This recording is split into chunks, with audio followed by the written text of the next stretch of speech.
Welcome to the Veterinary Marketing Podcast, where it's all about how to attract, engage, and retain clients to your veterinary hospital using digital marketing. My name is Brandon Brashears, and in today's episode 243.5, I'm going to give you a tip that has dramatically changed my content creation process. And it's been tremendously beneficial. It goes back to the episode that was the full episode last one, so if you didn't listen to that, be sure to head back real quick and listen. I think it's actually full of really great content, so be sure to listen.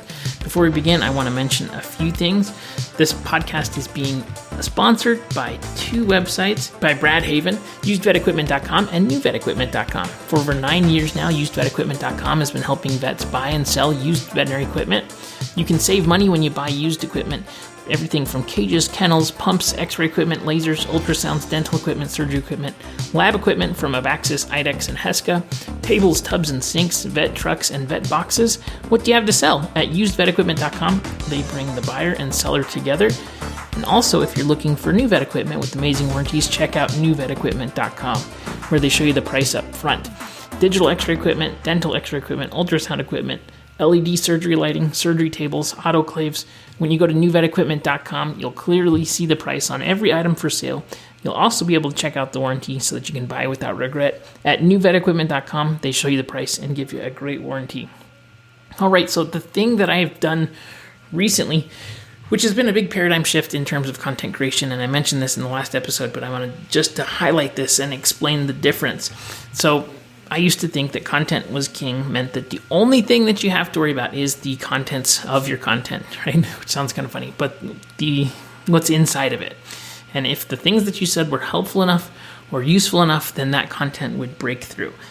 But that's not the way that it works, actually. You need to think of a good hook. You need to think of something that's going to grab attention, capture attention. And if you spend more time thinking about hooks and ideas, you're going to be more successful than if you're just focusing on producing high-quality content. And I know that sounds weird. I think that if you can produce high-quality content, that you need to, but you need to spend more time thinking about ideas, thinking about hooks, and figuring how you're going to capture attention.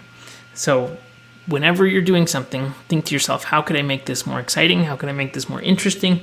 How can I call this out to my audience? What can I do to get more engagement? At the same time, when you're on different platforms, look at what people are doing to produce content and see what's working. So what are the things that work that you can copy and model in your content? Whether it's retention, if you're looking at how people edit videos, are there jump cuts, are there zoom ins and zoom outs, is there text on there? What are people doing that's getting more engagement? And you can tell based on how many likes and comments there are and views. So when you're seeing things that work, duplicate those, but spend more time thinking about the idea that you're going to be working on. Think about more on the hook, how you're going to get people engaged, and then how can you increase retention. If you can do those things, you're going to be a lot more successful than if you're just trying to produce good quality content. I hope that makes sense. If you have any questions, be sure to reach out, but I'll see you on the next episode. Have a good day, everybody.